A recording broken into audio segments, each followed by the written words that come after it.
Latoya, and we are back. How's everyone doing? And I hope your new year is going on with a bang. And I would like to have my guests introduce themselves to you. How you doing? I'm good. How are you, I'm Latoya? amazing, amazing, amazing. Why don't you introduce yourself to our viewers and tell a little bit about who you are and All what you right. stand for? I'm Brighton McShane. I've been on the show last year. I still do the same thing. I work with adolescent youth that are in DCF care, and that's what I do. Okay, okay. So tell me more about why you chose to work with adolescent children. I think they're misunderstood Okay. a lot of the time, and I understand what it feels like to not feel understood. And I think that's what draws me to a lot of what I do. And even though I can't relate to a lot of the things that they've been through, I still see the pain that they go through, and that's what I relate to, and that's why I want to help. Okay, so when they come to you and they ask about like what do you think and how do you feel and what is that like when you have someone that's that fragile asking for your opinion about their life choices? I think I've always had the same answer, and I always feel really honored because they don't always come to everybody for everything. And I'm not always the person that they come to, and then they might find that solace in someone else. And even then, I think that's great. And I feel Okay. honored to know that they're talking to someone else about how they may feel because they need those people in their lives to talk about what they're going through. So even if it's Yeah. not myself, I definitely feel that that's really important. Oh, I like that. So, what do you think as a community we can do to further inform parents on how to be more active with their children before they get to the stages of having issues with anger and drugs and stuff like that? What do you think the conversation looks like? I just think it's important to be open minded, and I think it's important to know what's going on and what's current with kids. Like a lot of stuff with social media, a lot of stuff that's like being talked about in schools or on the news, because all that affects kids, and they absorb all that in even if they don't know that they are, and they may act out on those certain things because of what they're taking in. So I just think it's important to keep those conversations open. Like even if it's little things, like if your kid doesn't really help out much at home, and there's a little opportunity where they'll come downstairs and they'll be like, hey, like, do you want to watch TV with me? Or do you want to, like, can I help you with anything? Or if there's anything in that regard and you shut it down, you kind of just shut down an opportunity to get close to them and open up a door. So I Right. just think it's important to keep your doors open. Right, communication is key because if we're not having the conversations with them, somebody will, Hmm. and their conversations will definitely go in a different direction than what you would have wanted them to go in. Hmm. And I have many conversations with people, young people, 15, 16, 17, 18, 19, 20. That's all young to me, and their direction was happening in school, like their first cigarette. Even when I was in school, my first interaction with a cigarette and a joint would have Hmm. been in school. Yep. But now the things are getting a lot more serious for some of the teens that we interact with, and they're using much stronger drugs. What do you think we can do to prevent or to educate even the children that are already at this point in their lives to um, go a different direction at that point? I think there's two different responses to that. I Okay. think in the beginning, if you have a kid that, as you know, hasn't been exposed to any of that nature, I think it's important to let them know what's really going on in the world. We have drugs that are laced with fentanyl. That's a really big thing right now, and like is one of the top ways that people are dying today. And I think that's such an important conversation to have because if they're in a situation where they're with friends, and they want to like smoke a joint or something, and they don't know where that's coming from, they're being put in that situation where they can become a statistic, and that's not good. And then the other part to that is if you have a kid that's already involved in it and they're already hooked on drugs, they're already hanging out with the wrong people, I think it's important to let them know that it's never too late because addiction is really powerful and it takes your whole mind onto whatever you're addicted to. And that doesn't even mean drugs. That can be porn, it can be your phone, it can be sugar, it can be anything. Right. So I just think it's important to always, again, keep those doors open and be open-minded to the possibility of them recovering. That's right. I love that. I love that you said that. You said a lot, and I love that because addiction is so much more than what they choose. Like, it could be food, it could be the phone, it could be just anger, cutting. So when we talk about these things and these different levels of addictions, it stems from something more. It stems from them not being validated to use their voice, not being heard, not feeling loved or cared about or valued, not believing in themselves, not having anyone support their choices in life. And do you have any identification with those feelings? And if so, what was that like for you? Oh yeah, absolutely. I've had plenty of times in my life where I never felt heard, and I've never felt like validated about how I was feeling or how I was expressing myself. I was a little bit different growing up. Like, I'm a girl to a guy, so Okay. Okay, yeah. So that's a bit different. Like, than a lot of people may. Like, sometimes I'm the first person that they've met that's trans, and that's a bit different for people, and they don't know how to react to that a lot of the time. And even if they find out, that I am trans and they don't know beforehand, sometimes they react to that a little differently than they did before that they knew. So I think I've always just been accustomed to feeling a little different, right. But I kind of like that because it gives me an opportunity to educate, and that everyone's the same. And embrace your uniqueness and the beauty of being you. Yeah, exactly. And I think that's a beauty in everyone, whether you're trans or straight, or white, right. black, it doesn't matter. I think there's a beauty to everybody that is meant to be absorbed. Right. And that's so true. And I love that you gave me the opportunity because you were on the show when you were in the midst of starting your transition. Yeah. The first time you were on the show. Yeah. And you're different now. You got that bass in the way. You got your little mustache and beard. And I love, you're the perfect person because your spirit and your energy has been great through the whole transition. Thank you. And it's your whole soul that is great anyways. And I love watching what you do with the kids as well. You're really good with being that face that they need to know that this is real. Like, you can embrace who you want to be and who you are and love it. And if people don't like it, they can go somewhere else with it. But you don't have to accept what others want for you. You can want what you want and go for it, right? Absolutely. I want to share a quick story. Okay, one of the girls that I worked with before, she found out that I was trans, and she said a little bit of like some hateful things to me, and it was a kid, she's 15. Okay. And I was like, well, that's your opinion, and I'm good with who I am at the end of the day, and if that's how you feel, then that's how you feel. And I let her sit on that for a day or two.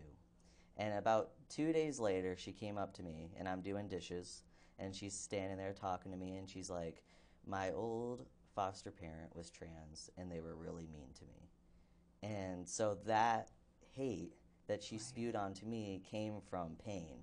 That's what she knew before. So she didn't know or have experience with anyone who was trans or in the LGBT community that was positive.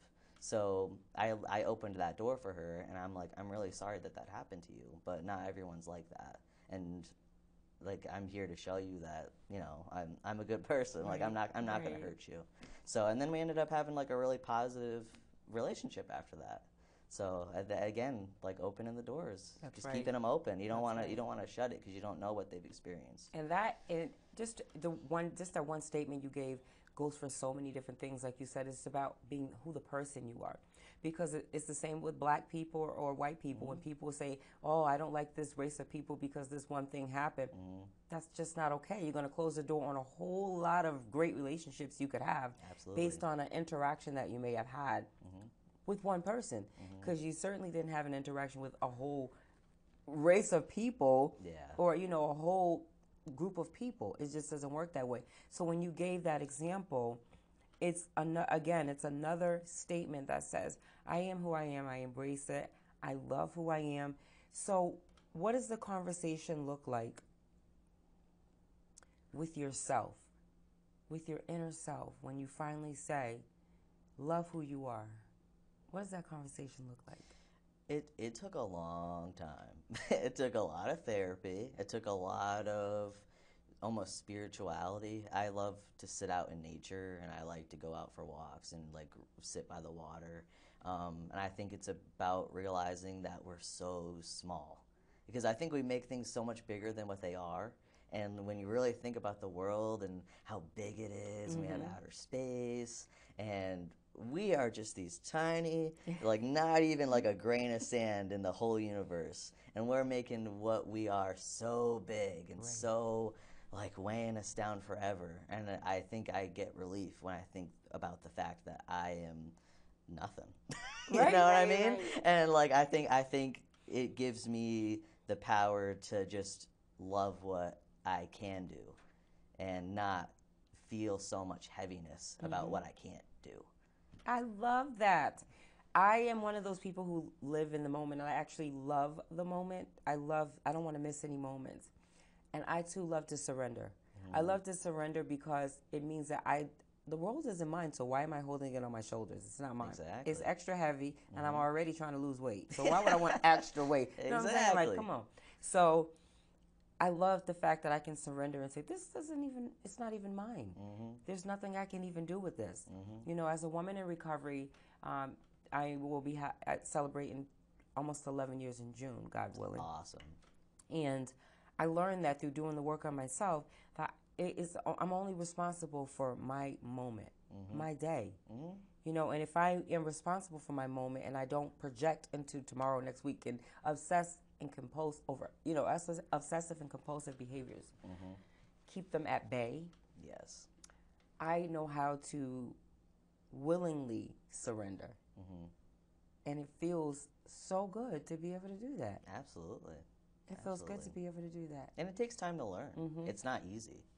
You know, I think a lot of people get wrapped up in the now and the when and the past and the future, and it's hard for people to take that moment to surrender if they don't have any positive influences around them to see that it's possible for themselves.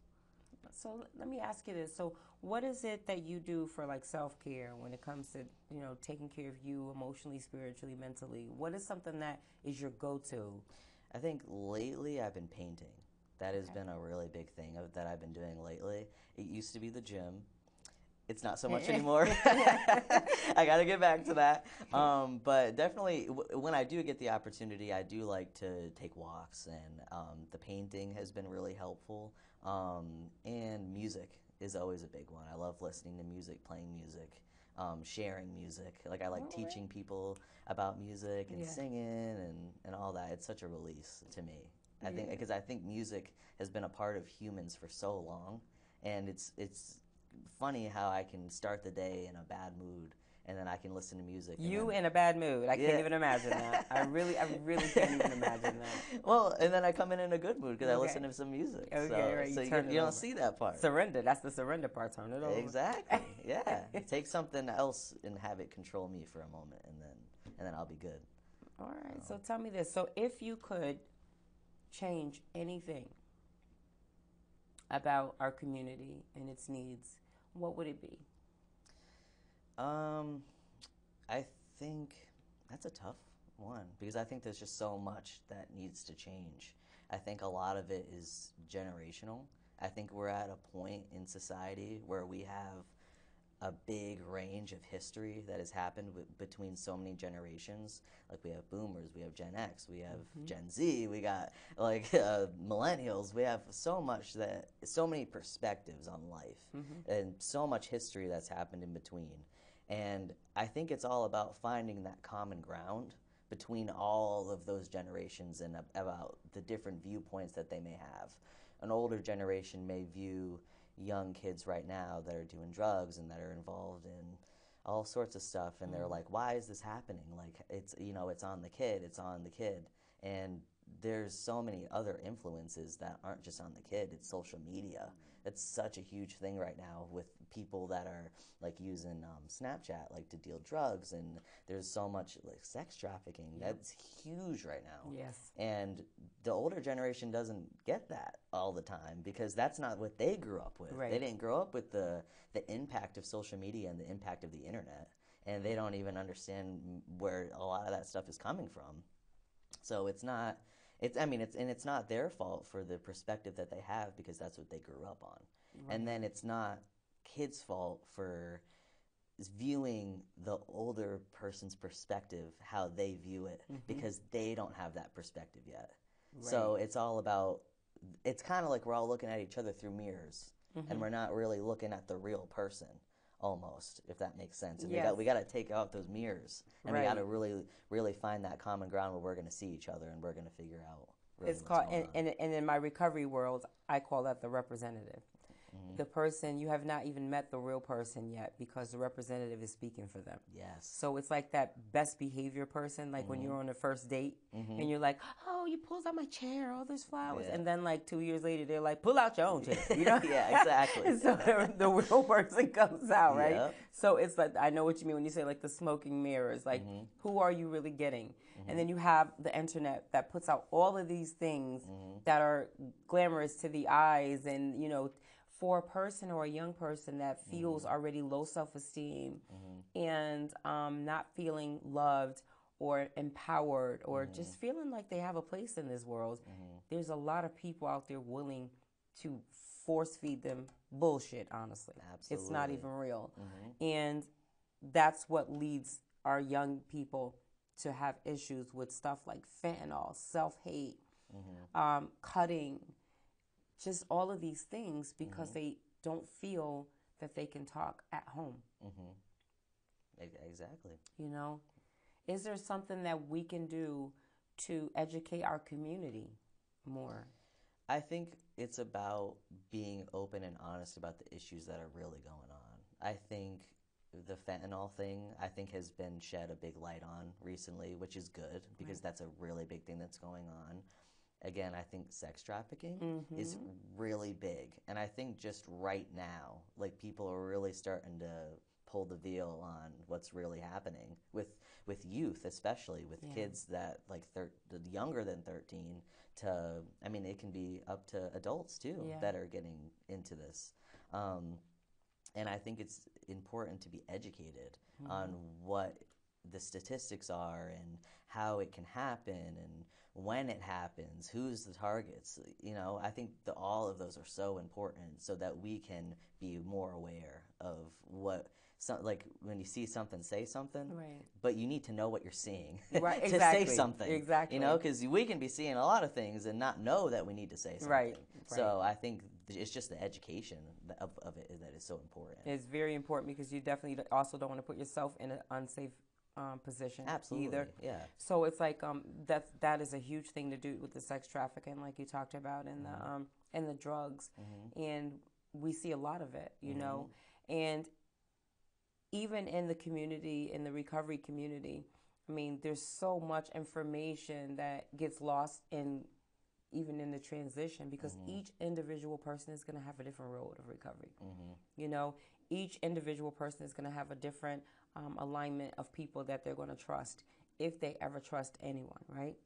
So when you have, like you said, the millennials, they're so different than I could never. Sometimes I'm around kids that curse like they just got off of a train with sailors, and I am 49 and still don't swear in front of my mother. Yeah. You know, so I'm looking like, yes, life has changed. Yes. The street lights come on. You are supposed to be in the house. The street lights come on. Kids still don't come out until 10, 11 o'clock at night nowadays. Yes. So where do you think it's possible that we can turn the hands of time and get our kids back?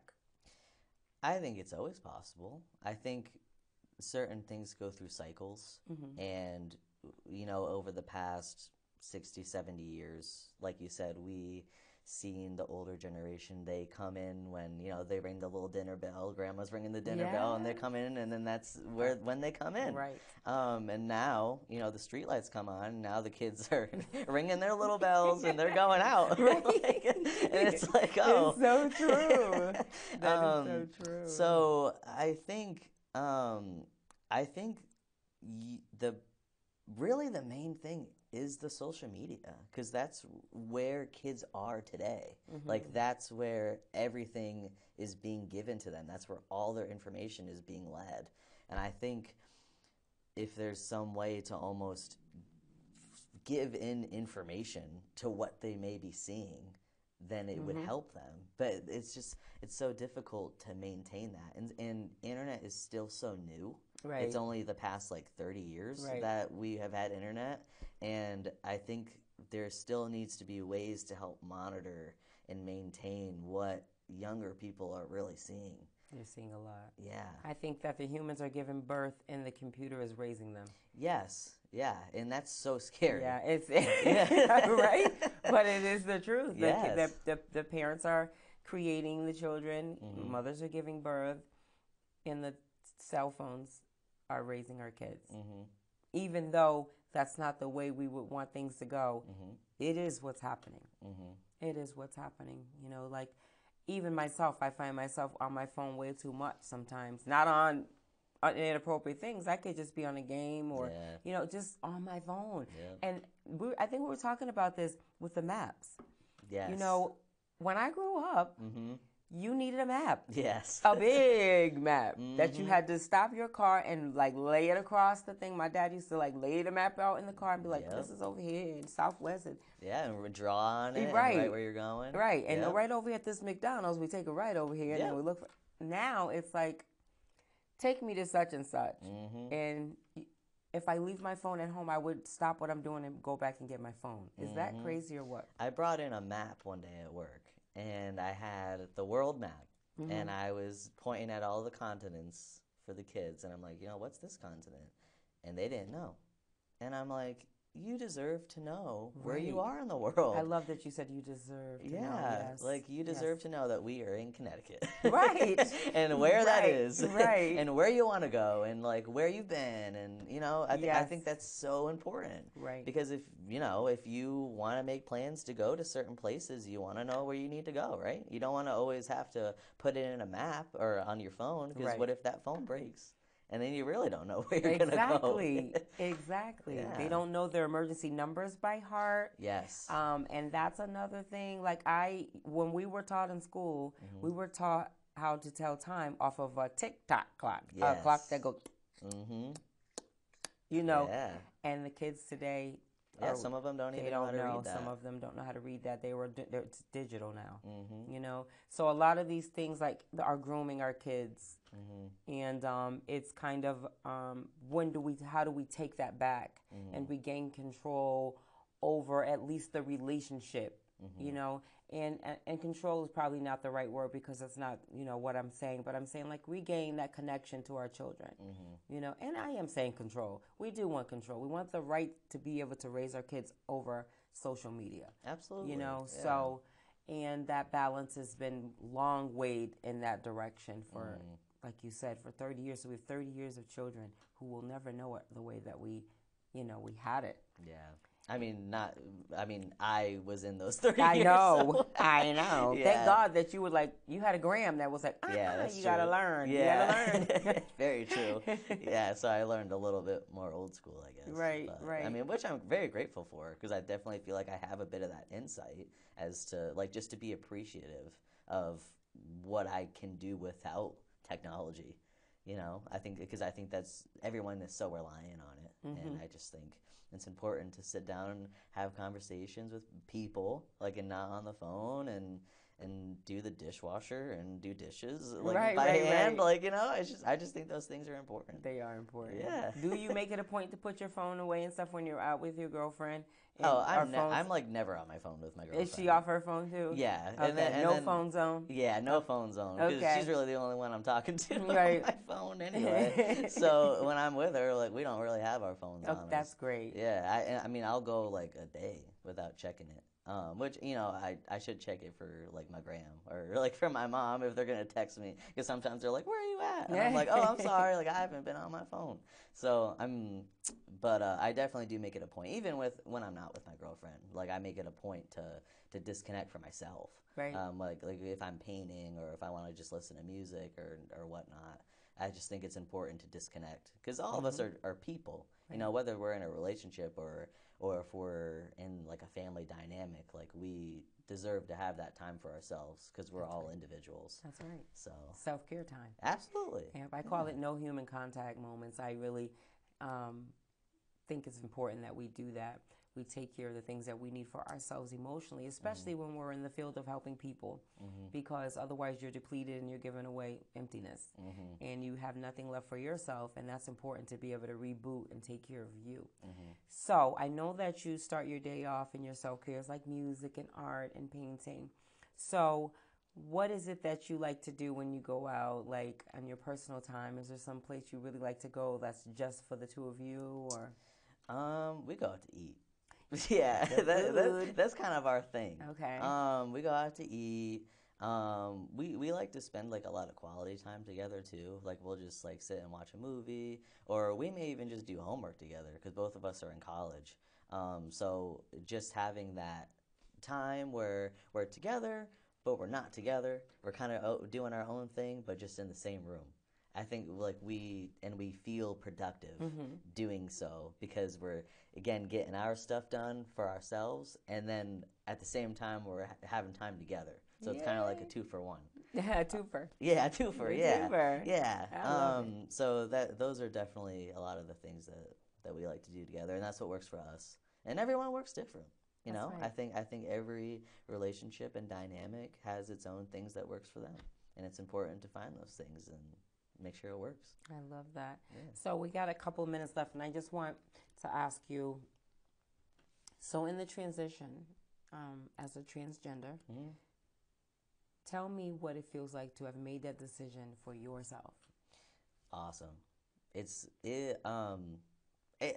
I'm in the position where I didn't know I could be so comfortable with my body because I grew up hating my body and being uncomfortable with it in every aspect. I didn't like my skin.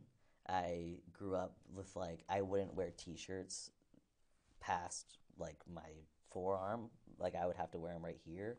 I wouldn't wear shorts that were above my knee. I didn't like my body, and I didn't like people looking at me. I didn't like any of that. Right. And now I'm in a position where like I'll just take my shirt off and like I'm going to the beach, and like I never thought I would be comfortable with doing any of that. And I think just for myself, like with my voice and how I look at myself, I feel that I almost respect myself more than I ever did in my life. So I'm very grateful for that. Well, thank you for being here with us today and sharing that. And you give a lot of people hope to be themselves and to do what it is they want to do that makes them feel like their presence is made. Thank you. And I'm going to have you back again. Thanks. All right. Yeah, I'd love to be back. All right. Thank you for joining us on another episode of Recovery Life. Ciao. Take